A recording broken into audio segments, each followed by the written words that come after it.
Hey class, this is Mr. Roberts, and we're going to be looking at homework for section 2.1.4. I think the problems range from 40 up to 44. So let's look at the first one here. Question 40 says, state the slope and y-intercept of each line. Well, what's super nice about this problem is that these are written in slope-intercept form, right? If you recall, we were talking in class standard form. We might write as ax plus by equals c. And it's a little difficult to identify slope and y-intercept if you're looking at an equation in that form. Of course, we could use properties of equality and manipulate it until we got it into this form, y equals mx plus b. And you can see when we're looking at it here, we see our two variables, right? Our two variables are x and our other variable is the variable y. But we also have these things we call parameters. They're the things that let us lock in a particular line, and then from that point we're just talking about that line. So you can see that they've locked in some parameters here, and we can see what those are. The two parameters we have are, of course, this m, right, is our slope parameter. The other parameter we have is our starting value or our y-intercept value. So when we look at that, we can identify all these parameters just from looking at A, B, and even C, right? So for A, I'll just write a little table here. We'll write down slope, and then we'll write y-intercept. And for the first one, right, our slope parameter is down 5 units and then to the right 3. So negative 5/3. Down 5 over 3, down 5 over 3. And our y-intercept parameter is negative 4, so that's where we start. For B, our slope parameter is negative 4/7, and our y-intercept is at 3. And then finally for C, I don't see, there's not the variable x, so I could just tack on plus 0x, or it might be nice to rewrite it as y equals 0 times x and then minus 5. So when I see this, right, it makes it real clear that my my slope parameter has a value of 0. That means that this line does have a slope. It just has a slope that happens to equal 0, so it's a horizontal line. So my slope is 0 and the y-intercept sits at negative 5. Let's move on to question 41. It says, without graphing, calculate the slope of each line described below. So the first one, we've got an xy pair here, right? So you can see we've got an x and a y, we've got an x and a y, and we know that the slope ratio is how much y changes divided by how much x changes. And in order to talk about change, we need to know where we were and where we're going. So I'm just going to arbitrarily decide that this point is where we started and we end up at this point. So we start at 4,1 and we end up at 2,5. Well, if our y value starts at 1 and goes to 5, that's a change of 4 units. It increased by 4 units. And to just figure that out quickly arithmetic wise, I'm just going to take where we end up, 5, and subtract where we began, 1. And I'm going to do the same thing for x. X starts at the number 4 and x ends up at 2. So if I want to calculate the change, you can see it's decreasing by 2 units, but you can see take where you end up, 2, and subtract where you began, 4. And you can see that you get this slope value of 5 minus 1 is 4 over 2 minus 4, which is negative 2. So we're looking at a slope of negative 2 units, down 2 over 1. So slope of this first one is negative 2. And we could just write it as negative 2. Sometimes I like to put the negative 2 over 1. But basically every single time x increases by 1 unit, y is going to decrease by 2. For B, it says a line that goes through the origin. Okay, so the origin, of course, is that point that has coordinates 0, 0. And it's going to go through this point 10, 5. So x is 10, y is 5. So I'll play the same game. I can say I start here and I go to this point. Well, if I start at 0, 0 and I go to 10, 5, I can see that my y value increased by 5 units. Y was 0, y goes to 5. So the change in my y is 5 minus 0, right, which is just 5. Y increased by 5. Same thing with x. X started at 0, x went to 10. right? It starts at 0 and it goes to 10. So if I take where I started and I subtract where I began, you can see that I had a change there of 10 units. So my slope there is 5/10, and I definitely can reduce that. There's a giant one of 5/5, and I'm left with 1/2. So this one, every single time x increases by 2 units, I'm going to go up ones, right? Or I could say I'm going to go up 1 and then over 2 units. Or I could say as x increases by 1, y will increase by 1/2, right? That's like the unit rate. Every single time x goes up by 1, y is going to increase by 1/2. And if x increased by 2, then y would increase by 1. There it is. That's the slope for that. The next one, it says a vertical line, one that is, quote, up and down that goes through the point 6,5. So I'm going to think about this one a little bit. I'm going to consider, oh, they said do this without graphing. I just want to think about it. I'm at 1, 2, 3, 4, 5, 6. Did it say -5? Yeah, it did say -5. So let me extend this. I don't think I need to do all this. 1, 2, 3, 4, and 5. So here is -6 comma -5, and it's a vertical line, one that goes up and down, right? So if I was to grab my good friend Mr. Ruler, set it at 90 degrees, put it right there, this is the line that we're talking about. And as soon as I see this, I'm like, well, wait a minute. I don't know. I don't really, I could pick any two values I wanted on this line, right? And I could have some particular change in y, right? There's a delta y. What's difficult for me to deal with is the fact that x starts at 6 and x ends at 6. And if you look at any old delta y and you divide by starting at 6 and ending at 6, you can see that I've got some delta y over 0. And I don't really care how big my change in y is. The fact that I'm dividing by 0 each time tells me that I have no slope, which is different than having a slope of 0, right? A slope of 0 means it's a horizontal line. This one has an undefined slope. So I could say the slope is undefined, or it has no slope. No slope. Let's move on to part D. Part D has these points at, 1, 6, and 10, 6. Interesting, because I can see here my y value starts at 6 and goes to 6, right? Starts at 6 and ends up at 6. So if I take this 6 and subtract this 6, I get the number 0. And if I take this 10 and I subtract this 1, 10 minus 1, I get 9. Well, 0 divided by 9 is 0, right? So this, if I was to sketch it, would be a horizontal line. And you can imagine it's a horizontal line through y equals 6. So this has a slope, and its slope is 0, which means every single time I increase x, y doesn't change, right? Y is always staying the same. It's a horizontal line. All right, we're moving on now. That was which question was that? That was question 41. On to 42. 42, stop sign, right? This means danger. There's an error. They want us to check out something that could be ways that we're perhaps making some mistakes. So we'll take a look at this. It says, which of the numbers below are correctly written in scientific notation? Oh, that's fun. Fun fact, we talked about that in class today. For each that is not, rewrite it correctly. So as I look at this, I'll pick this beautiful little orange marker, and the first one is written in scientific notation, right? I'll put a smiley face, scientific notation. And I can see that because this number, right, is equal to 1 or greater than 1, but it's also less than 10. And then I'm multiplying that by some power of 10. The last one is in scientific notation also.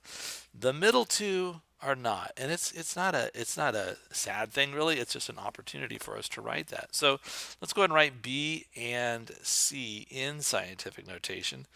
And in order for me to do that, I'm going to start by, oops, that's too thick. I'm going to start by writing the decimal point where it should be, 7.89.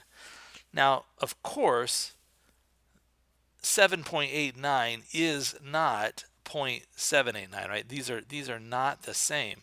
However, if I take 7.89 and I divide it by 10, right, it would be exactly 0.789. But I'm not going to divide by 10. I'm going to multiply it by 10 to the negative 1, which is 1/10, right? I'm multiplying by a tenth, so I am effectively dividing this by 10. So this 7.89 times 10 to the negative 1 is exactly the same thing as 0.789. So those are identical. And then don't forget I have to multiply by 10 to the fifth.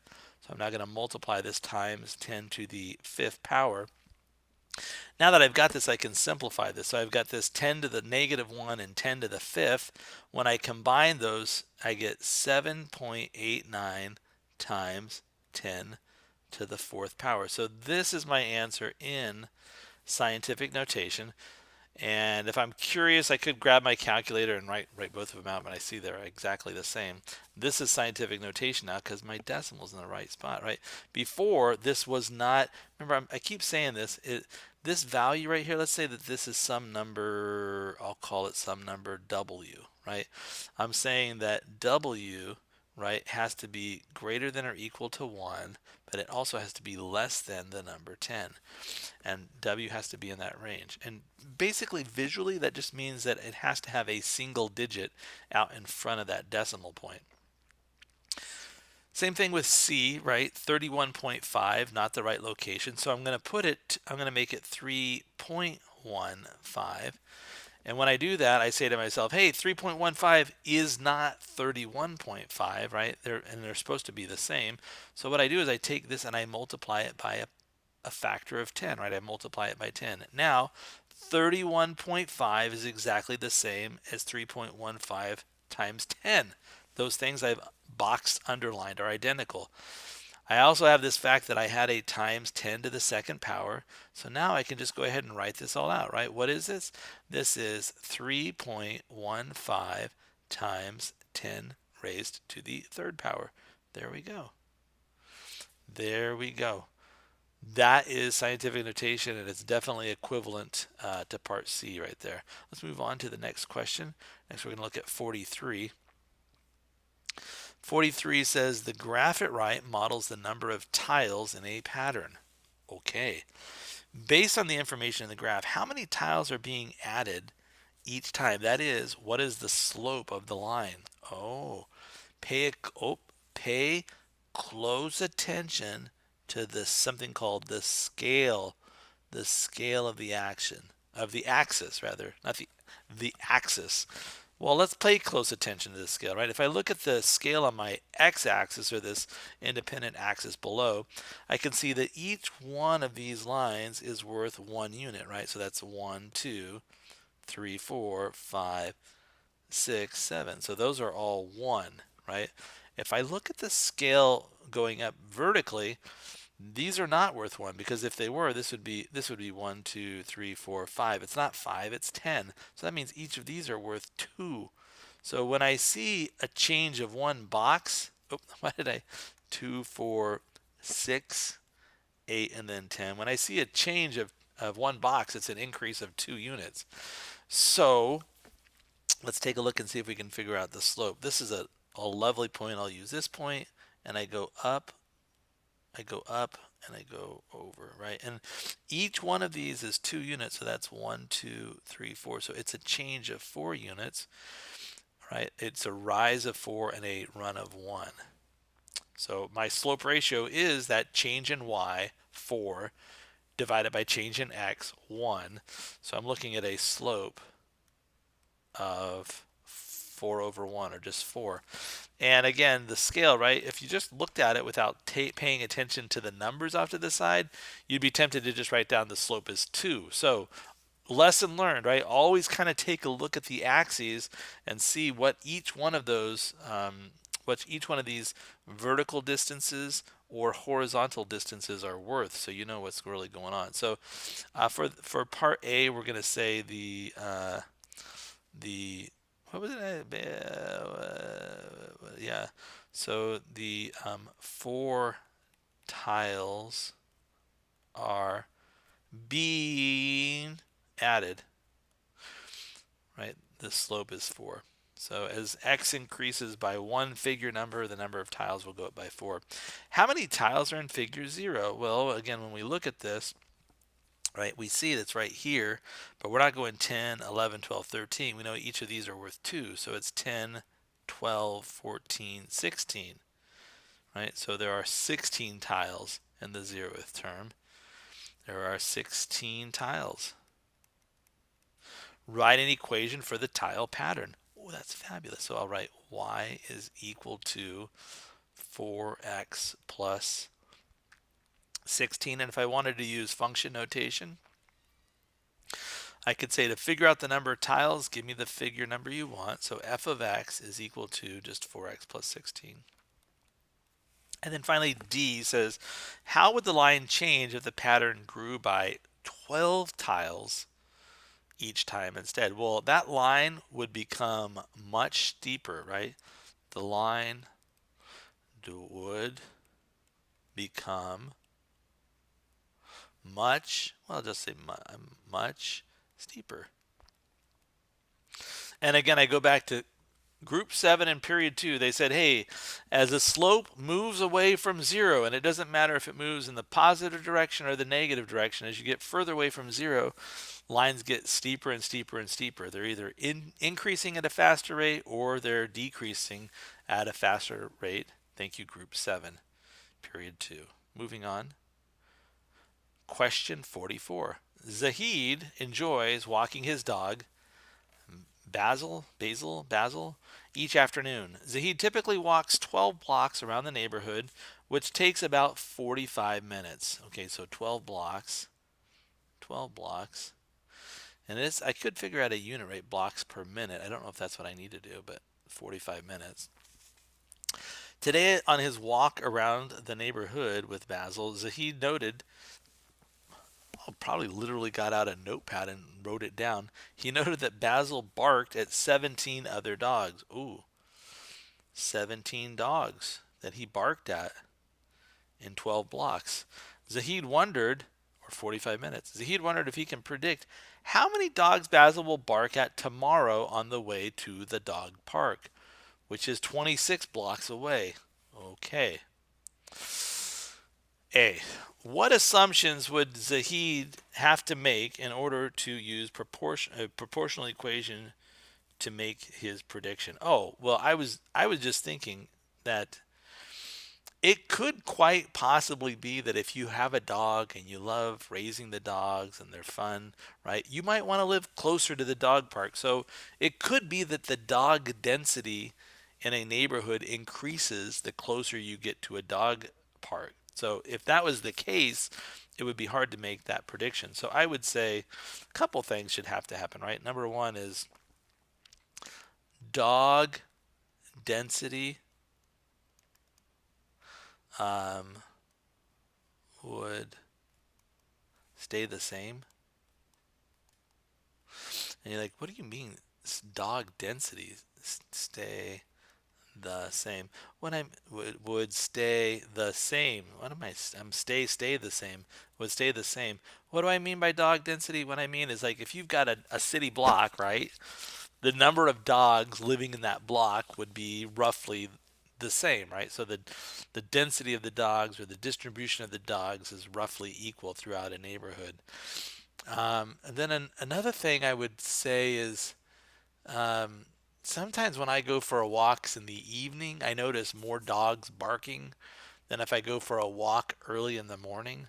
So I would say it has to be roughly same level of dog activity, right?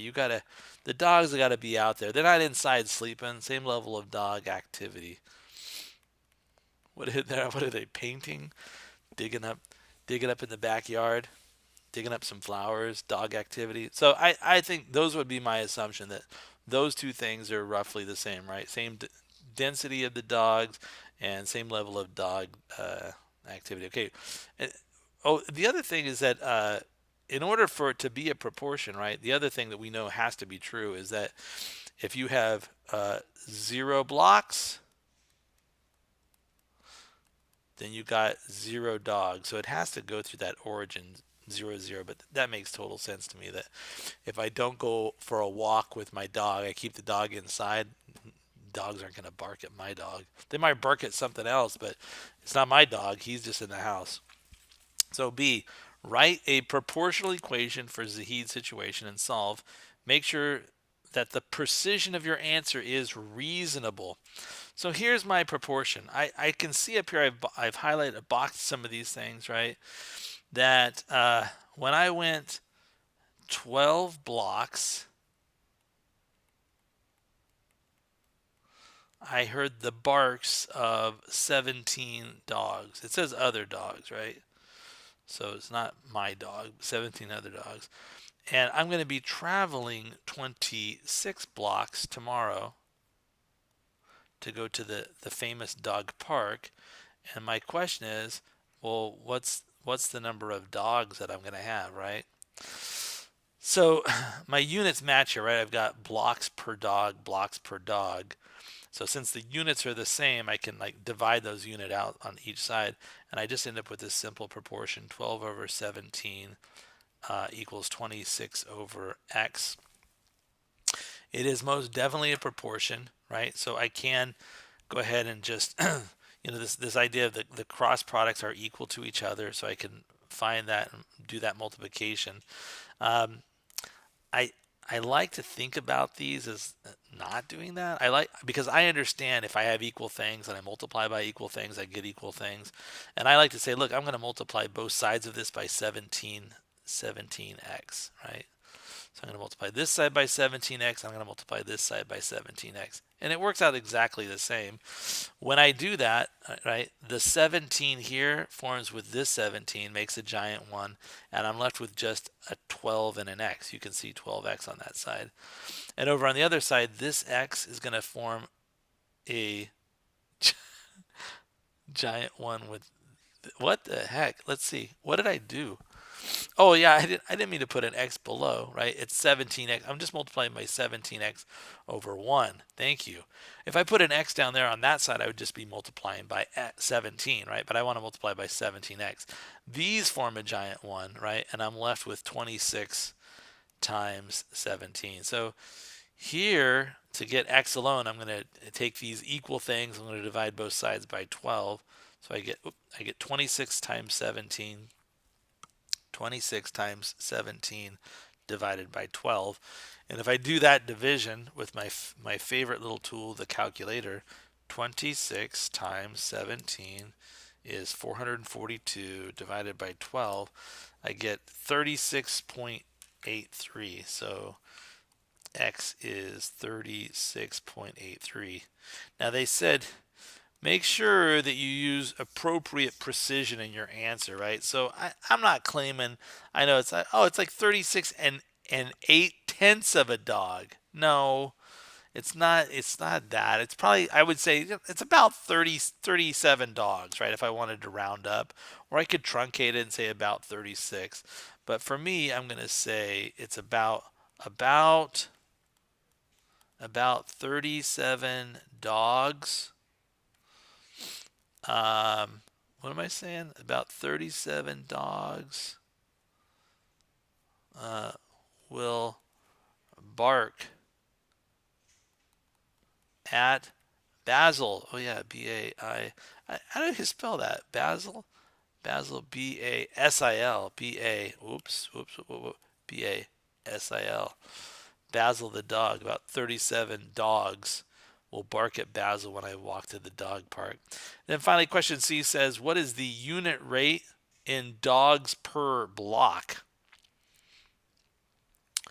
Dogs per block. Well, it's about 12 dogs per 17 blocks, right? Which is roughly equivalent to wait a minute. 12, no. Oh, what is the unit rate in dogs per block? Oh, let me change that. This is it. So here's dogs per block.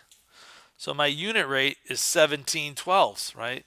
I got about 17/12 of a dog for every block.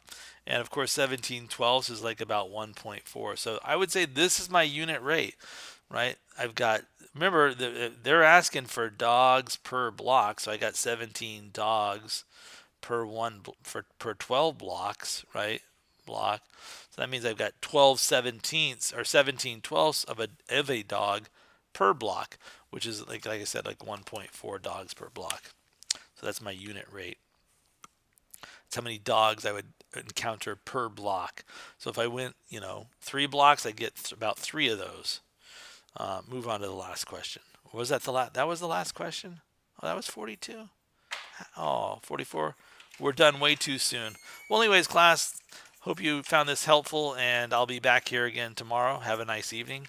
See you later.